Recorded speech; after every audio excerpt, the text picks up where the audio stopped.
Hey, welcome to this mini lecture. My name is Dino. This one's on meritocracy and education. It's one of a series of videos dealing with the complex idea of meritocracy. From a previous video, I defined the meritocracy. This is according to Miller. We don't have a clear understanding of what meritocracy means, so we don't have a proper measuring rod against which to gauge social realities, saying how far they do or do not conform to meritocratic criteria. That's Miller. So as a result, if you don't have an accurate or a proper measuring rod for meritocracy, it's hard to say if someone meets that standard. From this, and from a previous video, it is difficult to both define and achieve meritocracy if you have a hard time measuring it. And from a previous video as well, we talked about how there's many different definitions for it. So again, that makes it complex and problematic. This video talks about some of the way that meritocracy sort of interplays with education.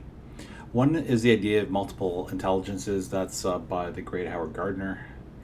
It's just the idea that people have different types of intelligences, and I'm going to list them here really quickly. Verbal linguistic, that's verbal skills, sensitivity to words, sounds, meanings, and rhythms. Logical mathematical, conceptual abstract thinking, where people can discern logical and numerical patterns.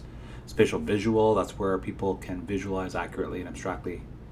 It sort of describes how they think in terms of images and pictures. Bodily kinesthetic, that's the idea of people being able to control their body movements and skillfully handle objects. Musical, that's the idea that people can produce and appreciate rhythm, pitch, and timbre. Many of them. Musical, produce or appreciate rhythm, pitch, and timbre. Interpersonal, detect, respond well to others' moods, motivations, and desires. Intrapersonal, that's aware of your own inner feelings, values, beliefs, and thinking. Naturalist, this is more about nature, so that a person can recognize and categorize plants, animals, and other natural objects. Finally, existential, that's where a person has the ability to tackle deep questions about human existence. For example, what is the meaning of life? Why do we die? Why am I watching this video? Those again are all from Howard Gardner. So as a result, if you believe the idea of meritocracy, and schools inherently and education inherently measures intelligence, which of these, I think it was originally 8, now it's 9, I believe, intelligences, which of these is more important? I would argue it's the first two, verbal linguistic and logical mathematical, which are primarily the way that we deliver material and consume material and in education settings of all types, of traditional ones, not more vocational where it's more hands-on. As a result, we seem to prioritize some to the exclusion of others. How do we say things are meritocratic if we only focus on a couple of these intelligences and not others? Talk about labeling theory. This is in a couple of slides. Labeling theory outlines how teachers tend to evaluate and label students in their image of an ideal pupil. So a person would have an idea of who this ideal pupil is, and that's how they evaluate and label.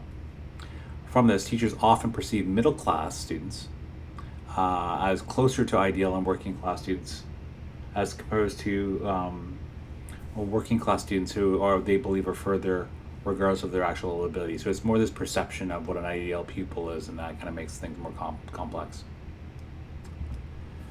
Teachers often classify in terms of a type and label working-class students as not academic, which obviously biases against them.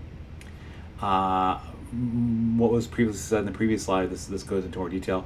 However, these labels are often based not on objective measures of ability, but on how well a student match up to their stereotype of an ideal academic student. So if you think they measure up, then that's great. If not, they don't benefit from that. Consequently, labeling is more to do with the teacher's prejudices than the student's actual ability. So as a result, if you want to measure meritocracy, and you have this ideal of what a student is, and some meet that and other ones don't, based on these preconceptions, you can be looking at more of a perception of a person that's about maybe who they seem to be as opposed to actual ability. Finally, for now, cultural capital. That's a person's social assets, such as the way that they dress, the education that they have, the intellect, like the way that they can use their education in educational settings, their ability to speak, etc., that relates to mobility within a stratified society. So if society is stratified and a student has high levels of cultural capital, they dress well according to what your belief is about that, they have the proper education, they have the proper intellect, they speak well, you can benefit those students, and ones that have less abilities that are reflected through dress education, intellect, and speech, they can be devalued. And that's according to the great Pierre Bourdieu and Passeron. So as a result, people can, we need to, when we're enacting measurement and seeing what students are, we need to consider high versus low capital students in terms of the cultural capital.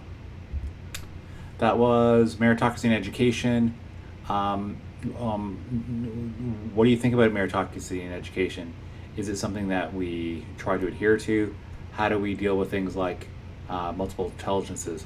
How do you deal with issues like cultural capital, et cetera, et cetera? Do you think we should try to strive more towards meritocracy? Do you think it's like a sort of a fake, made-up term that doesn't really apply to the way that schools actually measure and recognize students?